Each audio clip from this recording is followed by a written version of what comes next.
오늘 우리가 보고 있는 말씀은 잠언서 14장 말씀입니다.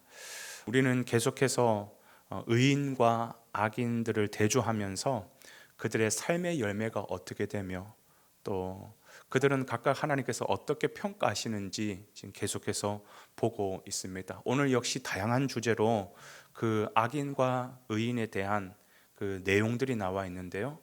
특별히 그 이야기를 다 다룰 수는 없고 오늘은 이 분노에 대해서 함께 말씀을 나누고자 합니다.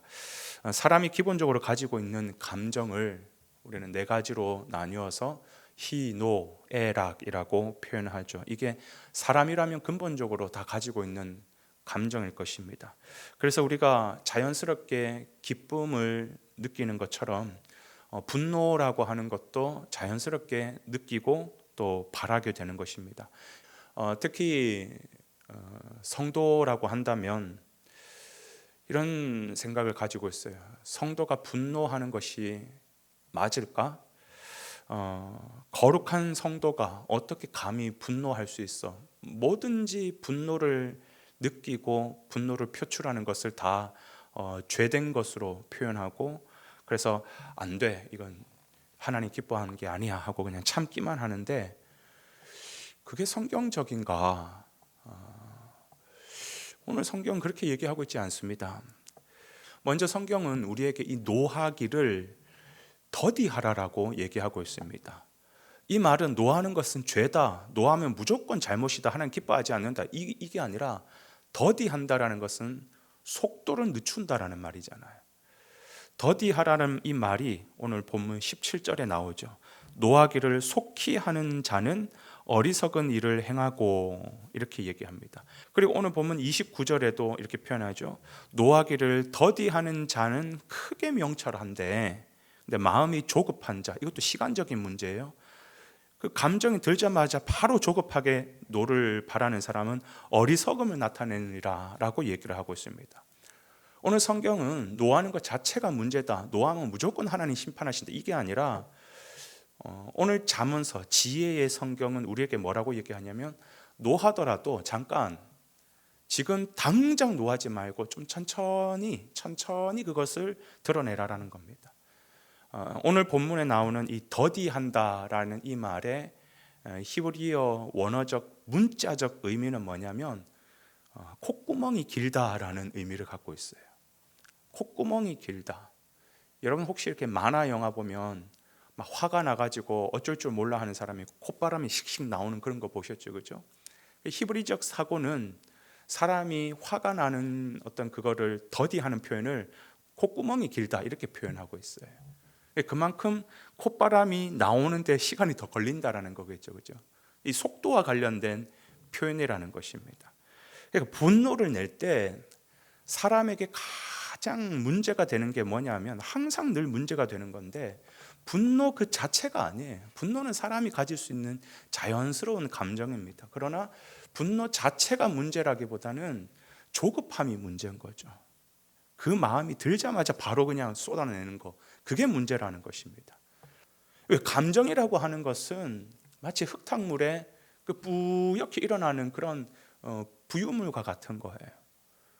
그래서 처음에 감정이 일어나면 흙탕물처럼 막 내 안이 막 시커먼 것처럼 답답할 정도로 뭔가 일어나는데, 뭐 하루 종일도 아니에요. 잠깐 몇 분만 딱 지나면 이게 싹 가라앉아 버리잖아요. 우리의 분노라는 감정도 마찬가지입니다. 조금만 더디하면, 조금만 시간 지나면 이 감정은 가라앉아지게 되고, 비로소 투명하게 내 마음의 상태를 그때 들여다볼 수 있는데, 그게 아니라 그냥 흙탕물같이 빡 일어나는 그 순간, 쏟아내는 순간 다 망하는 것이죠. 다 무너지는 것입니다. 그래서 분노가 일어날 때는 무조건 차분해야 됩니다. 이럴 때일수록 더 침착해야 됩니다. 그리고 분노의 원인이 어디 있나, 그리고 내가 지금 일어나는 이 분노가 합당한 분노인가. 특히 우리가 성도의 입장에서 이 잠언서를 읽고 있잖아요, 그렇죠? 성도라면 항상 이 질문을 던져야 됩니다. 예수님이라면 이 상황에서 화를 내셨을까? 그렇다 그러면 화를 내는 게 맞죠. 그런데 아니라고 한다면 화를 더디하는 것이죠. 그러면 내 안에서 일어나는 수많은 감정 가운데 많은 부분에서 걸러질 것입니다. 사실 우리의 분노는 따지고 보면 대부분이 다 어떤 분노입니까? 합당한 분노라기보다는 감정적인 분노일 때가 거의 90%죠. 그걸 누가 너무너무 잘 아냐면 사탄 마귀가 잘 압니다. 그래서 사탄 마귀는 우리를 유혹하거나 우리를 걸려 넘어지게 할 때 이성적으로 다가오지 않습니다. 항상 감정이라는 것을 도구로 사용해 가지고 우리를 건듭니다. 그래서 분노를 일으키고 유혹을 하고, 그래서 우리의 감정 가지고 사단 마귀는 다 걸고 넘어지는 거거든요. 내 감정 하나만 잘 컨트롤해도 우리가 신앙생활을 하는 데서 절대로 사단에게 기회를 주지 않게 됩니다. 내 마음을 잘 지키게 됩니다. 그래서 감정적인 것은 사탄의 도구이기 때문에 이것을 내가 잘못 표출하는 순간 나도 파괴하는 것이고 상대방도 파괴하는 것이기 때문에 이 감정적으로 행동하는 것은 절대적으로 금물인 거죠. 그리고 성도는 두 번째, 거룩한 분노는 성도들은 표출할 줄 알아야 됩니다. 그러니까 내야 할 때 내지 못하는 게 바보인 거죠, 그죠? 예수님은 이게 마태, 마가, 누가, 요한복음을 쭉 보면 예수님이니까 하나님의 아들이시니까 우리의 본보기로 오셨으니까 예수님은 화내지 않으셨겠지. 아니요, 예수님도 화내셨습니다. 얼마나 화를 내셨는지 성전에 가셨을 때 재물 장사하는 그 사람들 상을 다 뒤집어 엎어버리셨습니다. 환전하는 자들의 그 상을 다 뒤집어 엎으셨습니다. 그리고 채찍을 가지고 내어 쫓으셨습니다. 어마어마한 분노죠. 근데 이거는 뭐냐? 거룩한 분노예요. 거룩한 분노. 여러분, 우리는 이 세상에 하나님을 반해 죄로 흘러가는 거에 대해서는요, 가만히 바라보고 있으면 안 됩니다. 내 안에 좀처럼 꺾이지 않는 이 죄성을 바라보고 내로남불처럼 내 안의 죄성을 가만히 덮어두고 저 사람의 죄성을 막 들춰내가지고 너 잘못됐니 뭐 문제가 많 또 분노하는, 그게 아니라 내 안의 죄성을 보고 가만히 있으면 그게 겁쟁이고 비겁한 거죠.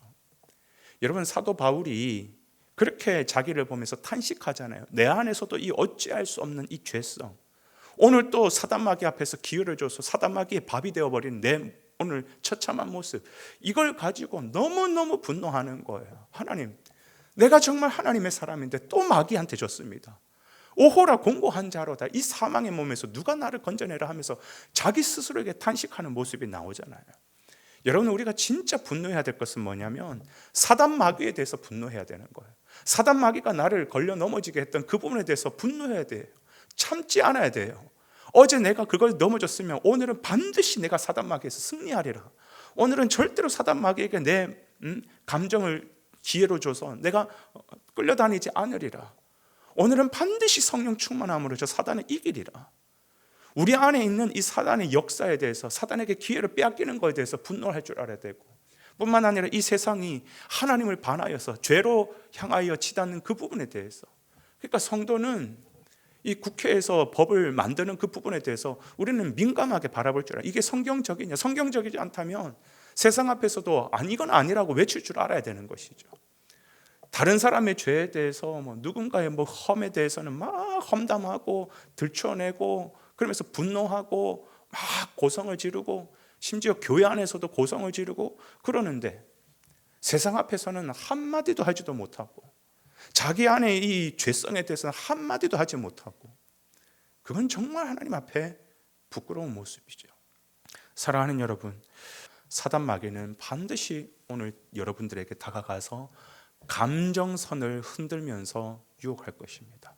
그러나 여러분, 하나님께서 세상을 만드시고 그 세상을 어떻게 살아야 되는지 지혜의 말씀을 오늘 아침에 말씀하고 있는데, 절대로 노하기를 속히 하지 말고 더디하라 라고 말씀합니다. 그러므로 오늘 사단 마귀 앞에 기회를 내어주지 아니하고 다시 성령의 충만함으로 사단 마귀를 이겨내는 귀한 저와 여러분의 승리의 하루가 되시기를 주님의 이름으로 축복을 드립니다.